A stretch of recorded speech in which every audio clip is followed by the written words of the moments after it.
today. It'll pick me up. All right.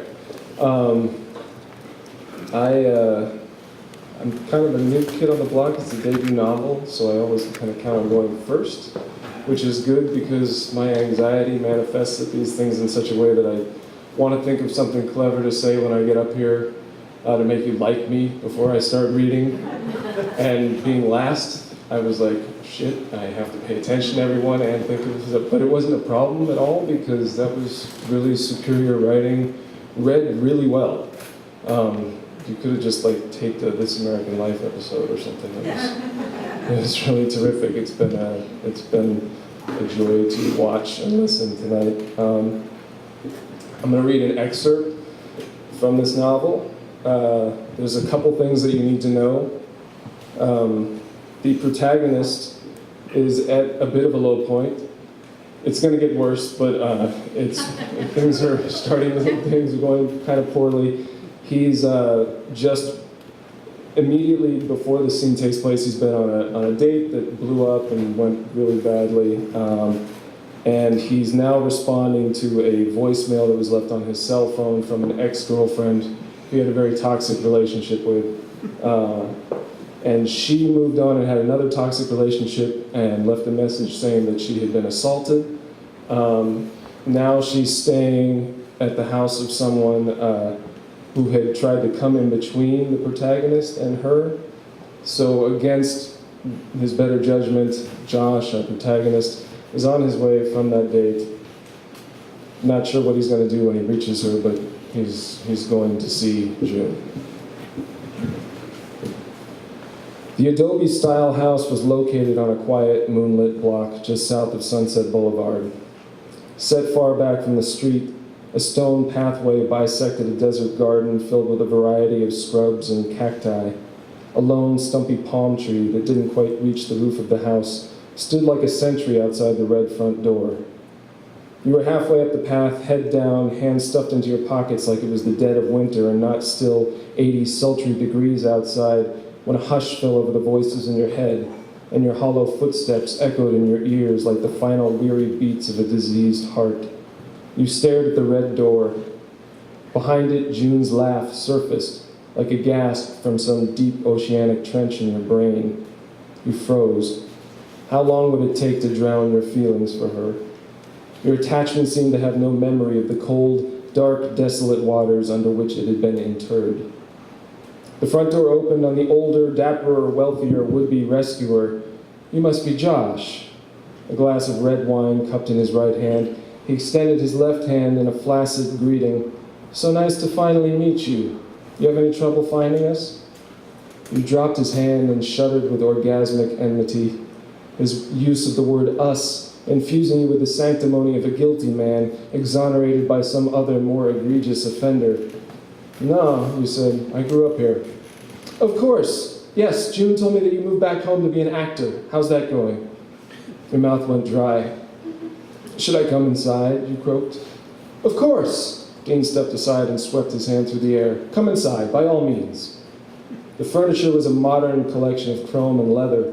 The room's acute angles and polished surfaces conveyed the kind of taste that required an investment of time and money. June sat on an armless, moss-green leather sofa with a haughty upward tilt to it, reminiscent of its owner's posture. Encased in tight blue jeans, her legs folded under her like a switchblade. She smoked a cigarette demurely, her head turned to the side so that her long, dark brown hair served as a veil, hiding the black eye that had driven her to this vulture's nest. You hovered in the middle of the room, hesitant to sit. June faced you, full lips curving slightly upward toward those high cheekbones, but her gaze fell short of meeting yours. The swelling around her eye had gone down, leaving behind a purplish-yellow semicircle on her olive skin. It hurt you to look, to see the violence to which you'd abandoned her. She never would have ended up with this asshole if you'd been the dependable man you'd advertised yourself to be. It was true, she'd tried to provoke you, to hurt you, to reduce you to a state of perpetual jealousy and prove that you'd never taken her seriously as a partner, but she'd never not loved you. Hey, you said, I thought you wanted to see me.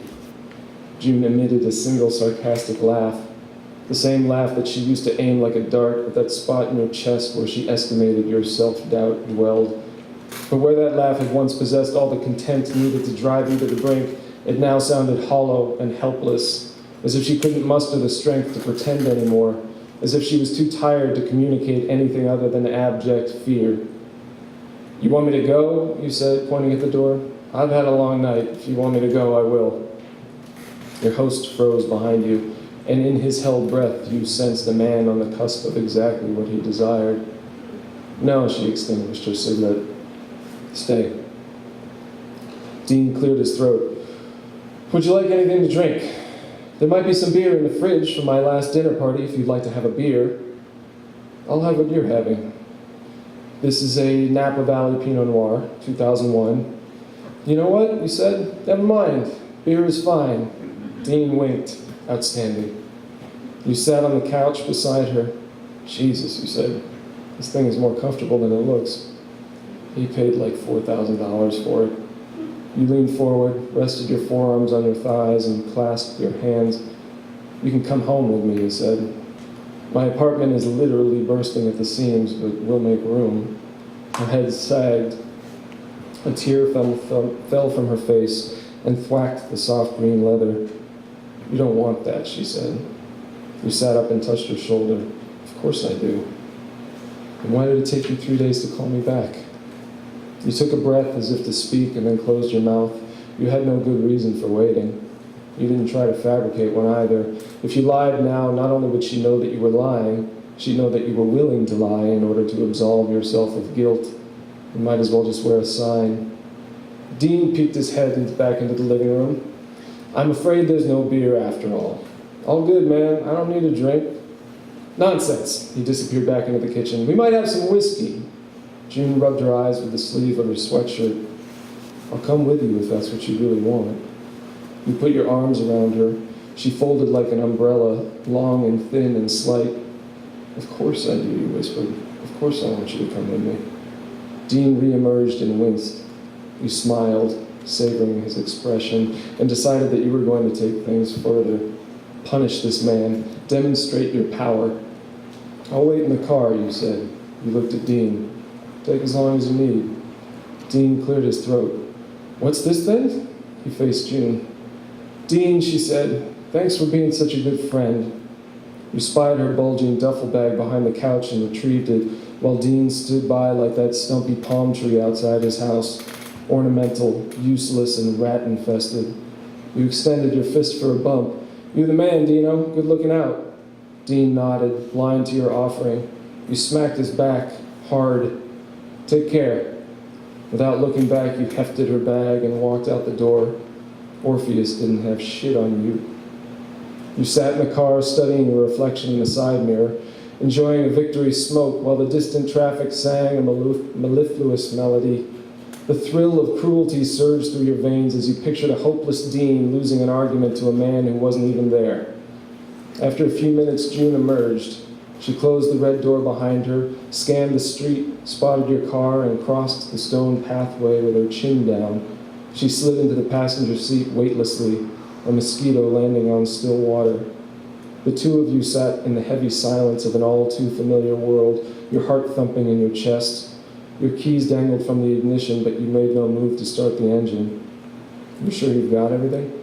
She looked away, out the passenger window. "You think you're making a mistake," she said. "You want to be a good guy, but you're scared. You're scared I'm going to wreck your life." She turned toward you, her eyes huge and sparkling and scared. "I can't live with your resentment. I'd rather go back inside with that slime ball. I thought you liked that guy. You wanted me to sleep with him." She picked her nails. "Can you believe that?" "Motherfucker," you said through clenched teeth. "I just got the crap beaten out of me and he expects me to fuck him in exchange for a place to crash. I could go back in there." She smiled, flattered by your anger.